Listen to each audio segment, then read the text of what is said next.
एक औरत को नंगी करके दो लड़कियों को निकाली जाती है और तू नुकेरा डंका बज रहा है। तो सबसे बड़ा तो बेशरम तू है जो ऐसे प्रधानमंत्री से नू कह रहा है कि वाकई में प्रधानमंत्री बढ़िया कर रहा है। परसों कल के जाने वहां के रेल में सारे के सारे बेचारे मर गए, इनके लिए कुछ बोलता भी है वो। ये जो बिल्किस बानो के साथ हुआ था, एक बेटी के साथ बलात्कार हो और उसको छोड़ दिया जाए, 3 साल की बेटी को मार दिया जाए और प्रधानमंत्री चुप लगा जाए। आज मेरी पेंशन नहीं, मैं अपाज आदमी हूँ, यह देखो मैं अपाज आदमी, मेरी पेंशन नहीं।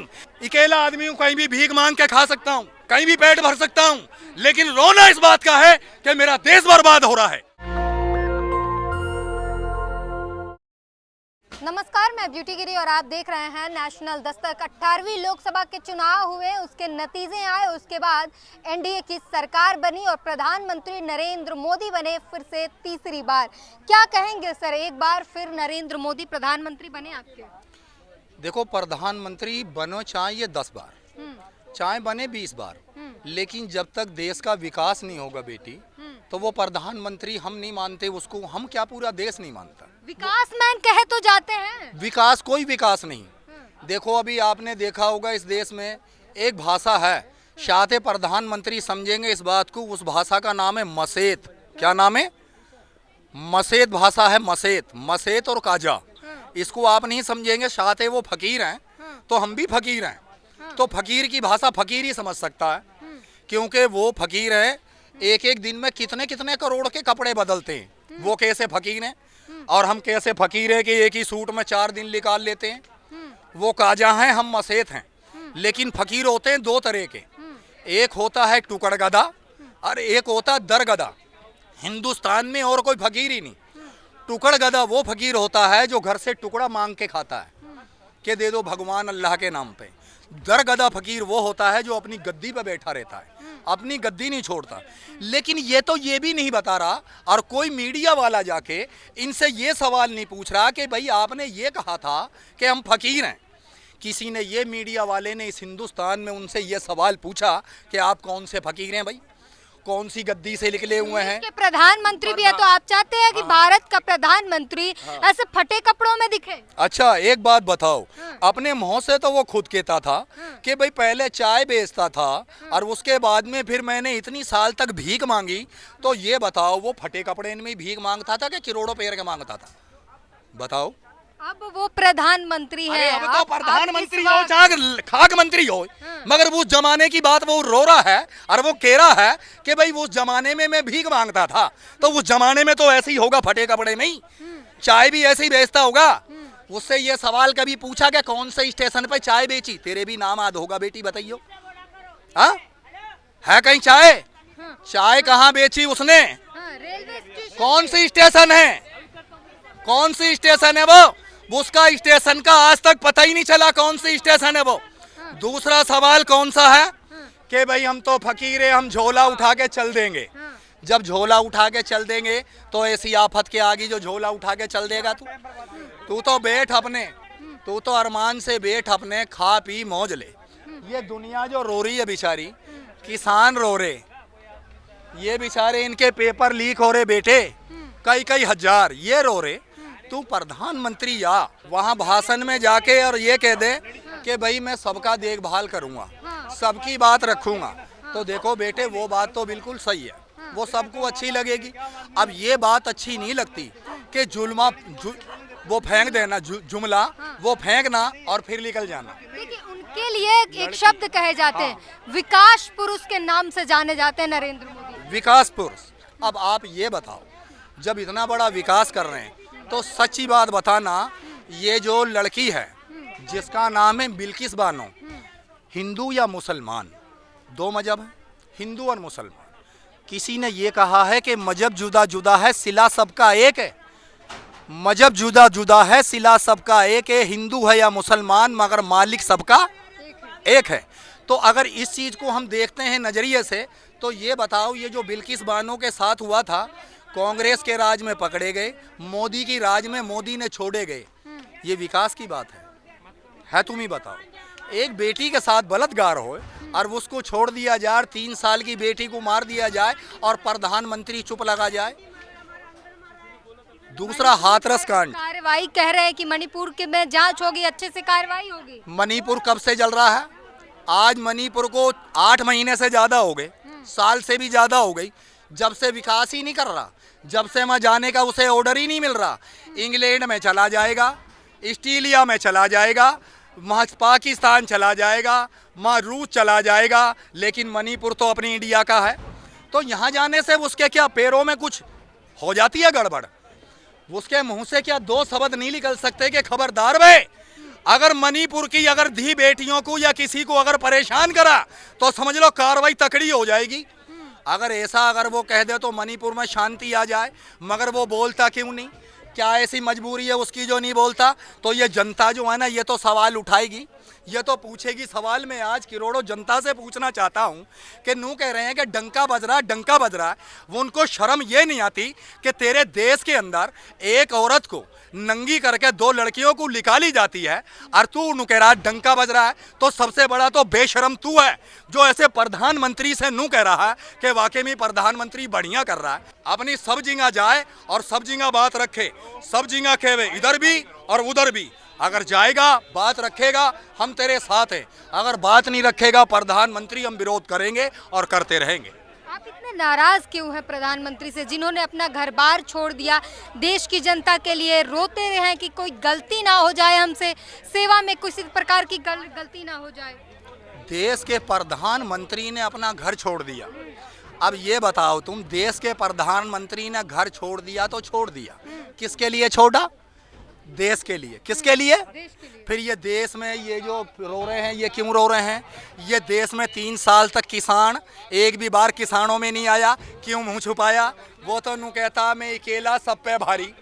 अगर ऐसे ही अगर है ना तू असली इंसान और है तेरे अंदर असली खूबी और है असली तेरे अंदर खून, तो एक बार जरा किसानों के सामने खड़ा होकर कह इस बात को कि किसानों तुम्हारे हक में मैं लड़ूंगा। घुसा तो रहता दफ्तर में और काम करता है बेकार बेकार दफ्तर में। अबे हम तो नू समझे कि 4 आदमी में हजारों आदमी में खड़ा होकर और नू कह के मणिपुर पे मैं बोलूंगा और किसानों के हित में भी बात करूंगा। पंजाब के किसानों को उग्रवादी कहा जाता है। देखिए वहाँ एयरपोर्ट पर कंगना रनौत जो नवनिर्वाचित सांसद है, उनको थप्पड़ मार दिया गया। एक बात बताएं, हमारी माँ को अगर आप चाहे हीरोनी हो और चाहे प्रधानमंत्री हो, कुछ भी हो आप, अगर आप इतनी बात कहेंगी ना कि ये 100 रुपए में है ना, ये धरने पे बैठी हुई थी किसानों के साथ में, वहाँ अगर मेरी भी माँ अगर बैठी हुई और कहीं केले में अगर तुम मुझे मिल गए ना, अगर मैं मेरी फॉर्म में रहे ना, तो क्या पता तुम्हारी जिड़ दूं, वर्दी तो उतरेगी मगर जिड़ दूंगा खींच के। मेरी माँ के बारे में, उग्रवादी उग्रवादी हो गए हैं पंजाब वाले। वो सरकारी जो वो पुलिस थी ना, वो सरकारी महकमे की वो सही थी, इंसाफ पे लड़ी। वर्दी गई तो जाने दे, वर्दी का मलाल नहीं, मलाल इस बात का है कि देश को बचाना है। ये देश बचेगा तो समझ ले कि ये सरकारें बचेंगी, और जब ये देश ही नहीं बचेगा तो ये सरकार क्या करेगी? फिर यहाँ सरकार विदेश में जाकर डंका बजाएगी।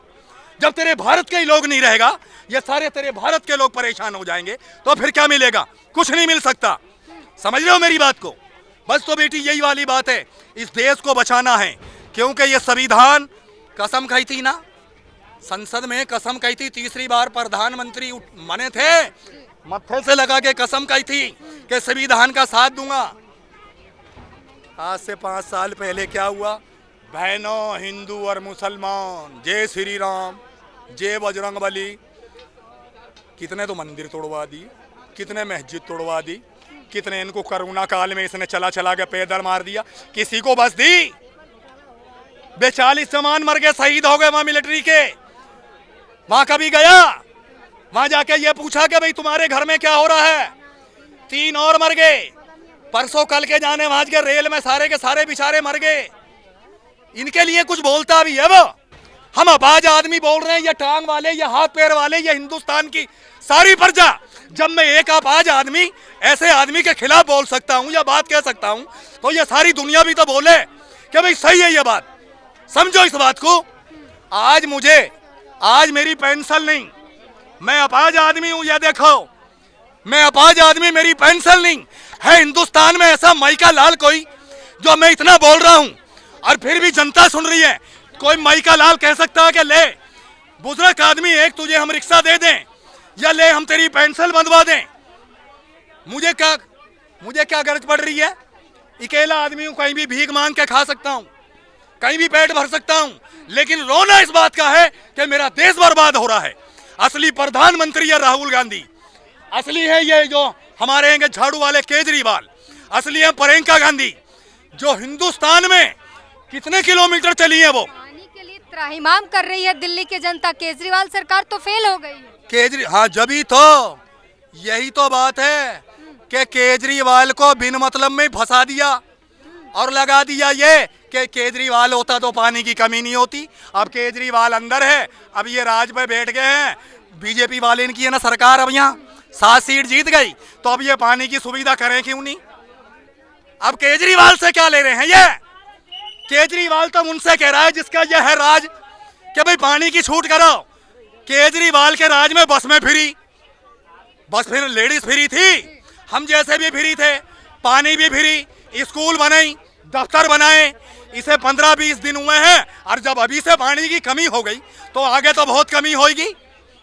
तो इस सरकार को फिर देखना चाहिए कि अंधी बहरी है सरकार, ये करती क्यों नहीं? भाजपा आरोप लगा रही है कि केजरीवाल ने कोई टैंकर माफियाओं पर, कालाबाजारी पर रोक नहीं लगाया, इस वजह से पानी की किल्लत हो रही है। बेकार की बात है, झूठ, सब जुमला है, ये सब जुमला है। केजरीवाल जो है, केजरीवाल सही आदमी है और केजरीवाल सही बात करते हैं। केजरीवाल जो है ना, केजरीवाल बेटे कभी गलत बात नहीं करते। और केजरीवाल की बात सुन लो, आज मैं बताता हूँ, केजरीवाल के ऊपर ऐसे ऐसे आरोप लगाए, सबने सुने, पूरे देश ने सुने। मिनीश सिसोदिया, वो उसको अंदर करवाया दारू के गड़बड़ घोटाले में, कुछ पकड़ा गया? कुछ नहीं पकड़ा गया, बिन मतलब ही अंदर करवा दिया। एक मैं पूछना चाहता हूँ इस सरकार से, मोदी की सरकार से ये पूछना चाहता हूँ, जब ईडी, सीबीआई, इनकम टैक्स ये सारे तुम लागू करते हो तो सबूत कैसे नहीं लाके देते हो अदालत में, संसद में, उसमें सुप्रीम कोर्ट में? अदालत की तुम कह देते हो फिर मिलेंगे, फिर मिलेंगे। आज हम गिरफ्तार होंगे तो हमारे ऊपर केस होगा तो दिखाया जाएगा। इस केस में इनके ऊपर केस लगाया, कुछ मिला? कुछ भी नहीं मिला। बेकार का झूठ माट का ड्रामा, झूठ माट की नौटंकी, झूठ माट का। अब हम तो दिल्ली में, हम दिल्ली में गाँव में जाकर देखो, तुम दिल्ली में बैठे फिर सकते हो, लेकिन ऐसे ऐसे गांव हैं इस देश में जहां के सड़कें नहीं बनी। तुम 100-100 साल के हो जाओ, तुम 100-100 साल के हो जाओ और तुम पैदल चलोगे ना तो हिंदुस्तान को पूरा नाप नहीं पाओगे। हिंदुस्तान, इंडिया इतना बड़ा है अपना, लेकिन बस यहाँ से हम मारुति में गए, दफ्तर में जाकर बैठ दिया, करनाल में फलाना कर दो, यूपी में फलाना कर दो, भला पंजाब में ये कर दो। अरे तेरे, तू बैठ गया पद पे, तू बड़ा अधिकारी हो गया, तो सबसे पहले तो मैं होता ना प्रधानमंत्री, तो जाके सबसे पहले तो ये कहता, बेटा बताओ तुम्हारी क्या कमी है। अगर वो कमी रखते तो उसका संशोधन निकालते। ये प्रधानमंत्री नहीं देखे हमने ऐसे कि रो रही है दुनिया यहाँ और वो जा रहा विदेश वहां। विदेश में क्या लड्डू धरा इसका? अबे जो कुछ है जनता तो यहाँ की है। जनता जो है काफी आक्रोशित है और तीसरी बार प्रधानमंत्री नरेंद्र मोदी बने हैं, लेकिन उनके 10 साल के जो कार्यकाल रहे उससे जो है जनता काफी नाराज है और सवाल पूछ रही क्या कि 10 साल में ऐसा हुआ क्या है जो डंका पिटने जैसी बातें की जाती है। इस पूरी बातचीत पर अपनी प्रतिक्रिया जरूर दीजिए। कैमरामैन आशीष के साथ ब्यूटी गिरी, नेशनल दस्तक। नेशनल दस्तक की आपसे गुजारिश है कि अगर इसको बचाना चाहते हैं तो नेशनल दस्तक को सब्सक्राइब करने के लिए रेड कलर के सब्सक्राइब बटन को दबाएं, फिर बेल आइकन की घंटी दबाएं। नेशनल दस्तक को बचाने के लिए बहुत जरूरी है कि हर खबर को शेयर करें, लाइक करें, कमेंट जरूर करें।